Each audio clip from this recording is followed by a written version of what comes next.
So he's the CEO of the Rechargeable Entrepreneur website, rechargemymojo.com. He's been a journalist. He's been a comedy writer. He's been a television executive. And he was recognized three times as one of the world's best story editors in the world. Isn't that cool? His story tonight is the power in my, thumb. I knew it was something about fingers. The power in my thumb. Give a warm welcome to Jason Reid. Well, let me tell you, this is a magical thumb, and I want to tell you the story of how I found about the magic that was there in my thumb and in myself all the time. So to do this, to tell this story, I actually have to go back more than 25 years. So I want you to think of a calendar with the leaves blowing back, just like in the old movies. To Christmas Day, 1986. And a lot of people at this point, this is the evening, a lot of people are eating their turkey dinners and their cranberries. But there's one young man who is in the hospital. At this point, he's by himself, and he's in pain, and he's probably a little scared because he doesn't know what's wrong with him. And the doctors don't know yet either. But it turns out he has a perforated intestine, and his body is a time bomb waiting to go off. And at 8 o'clock that evening, it does. Suddenly, pain goes off the scale. Suddenly, the fever goes off the scale and up. The sound of doctors and nurses shouting at each other and then shouting at him. Can you hear me? Can you hear me? And then blackness. Now, as many of you may have guessed, that young man, that 18-year-old young man was me. So we know the story actually has a happy ending.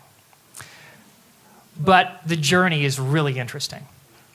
So as I wake up out of the blackness, the first thing I hear is the voice of my sister, who actually happens to be here tonight. And she tells me that I've just had an operation, and it's okay, and I'm going to be all right.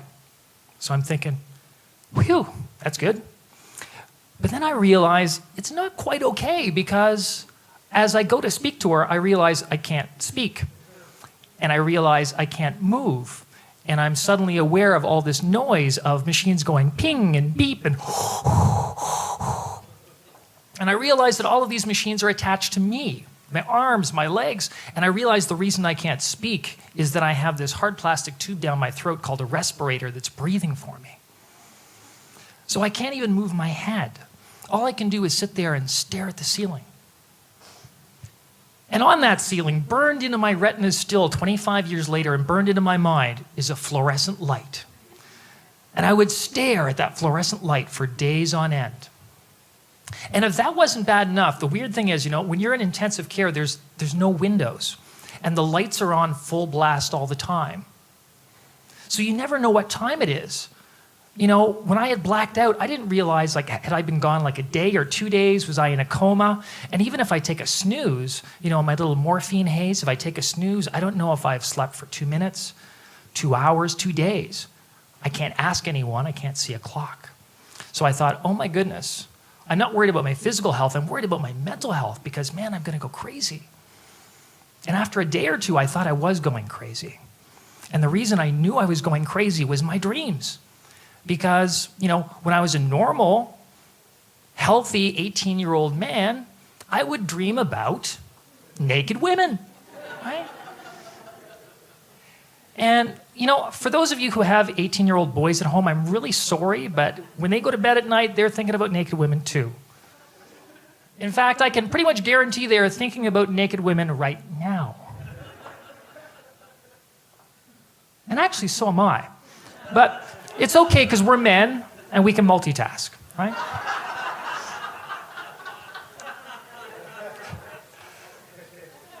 So let me tell you about my new dreams. Not nearly as fun, but really interesting.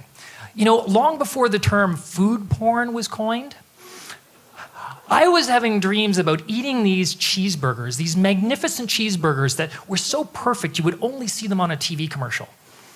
But in my case, they actually tasted as good as they looked. So that was one of my strange dreams.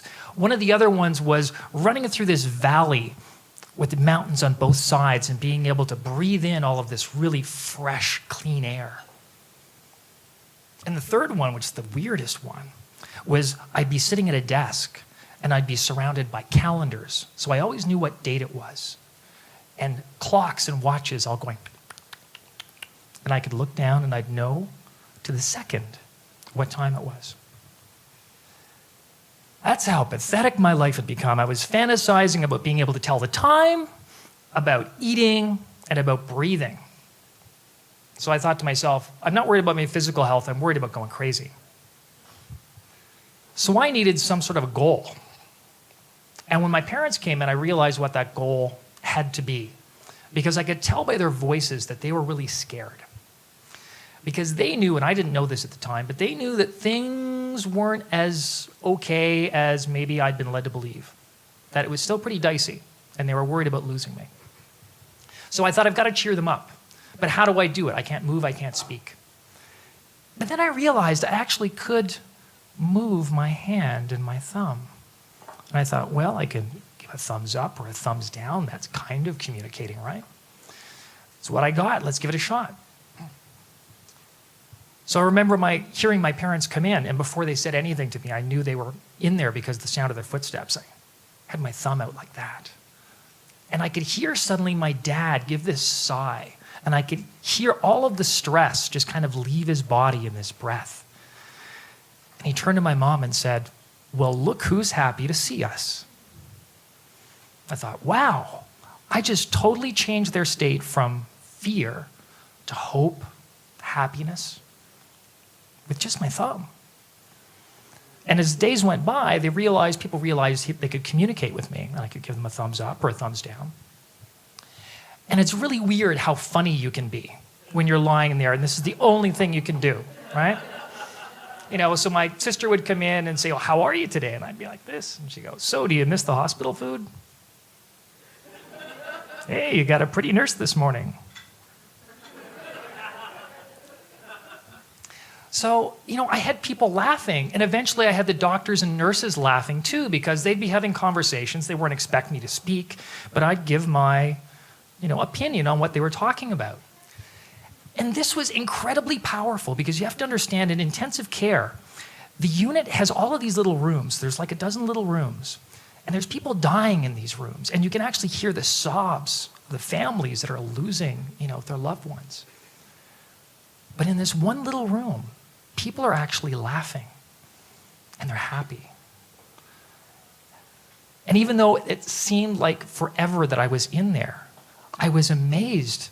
And I'm so glad I went through that experience because I realized, wow, if I have that sort of power when I can only move my thumb, what could I do when I'm actually healthy, when I got my whole body, right? So what I decided to do, after a number of years was share my story. I wrote a book and I went on a speaking tour, and I spoke at hospitals and I spoke at other conferences, sometimes to people who were very, very sick. And my message to them was always the same, to always be thinking of other people and ways to make other people's lives better. And inevitably, someone would come up to me or raise their hand and go, well, look, I'm sick. I am in pain. I don't have any energy. I can't even hold down a job. How can I change people's lives? I just look at them and I'd say, well, you got a thumb, don't you? And I'd tell that story. And it was really awesome because in telling that story, they immediately understood what I was getting at. And I could tell that many of them were going home. And for the first time, they felt empowered, and they knew they could make a difference, at least in some people's lives. Maybe it was their caregivers or their parents. And I realized, 20 years later, the thumb is still working. It's still powerful. But that's not the best part of the story. The best part of the story happened about 2 years ago. I was actually at Credit Valley Hospital in Mississauga speaking at a fundraiser. And I told a version of the story that I just told you guys. And this woman came up to me afterwards, and she said, I can't believe it's you. And I said, sorry, do I know you? And she said, your surgeon, his name was Dr. Willard, right? I said, yes. She said, You wouldn't remember me, but I was the nurse in the operating room the night that you were brought in. I thought, wow, what a chance coincidence, right? And she said, I remember it very well because, it was Christmas and I got this call and it's like, there's an emergency. There's a young man here who's about to die. We need you in here quickly. We've got to save him. And she thought to herself, it's Christmas. I have to go into work and I may have to watch a young man die. And she said, we were so relieved when you pulled through and you did so well. And then she started to cry. And I had a feeling there was more to the story. And she said to me, I want to tell you, I've always been a woman of faith. I've always had faith in God and in the universe, but over the past year, it's been a very challenging year for me. And I really felt that I've lost that faith. But she said, coming here tonight, I had no idea who you were and what you were going to talk about. But in hearing you tell your story about your thumb, she said, I realize now what a huge impact I've had on people's lives. And I can continue to have on people's lives. She said, thank you. Thank you for restoring my faith. Whether you're religious or not, restoring someone's faith in God is a very humbling experience, even if it was totally accidental in a way, which it was. I had no idea who this person was when I came in. And then I realized, it's 25 years later, the thumb is still working its magic. And I'm not sure what the next chapter will be.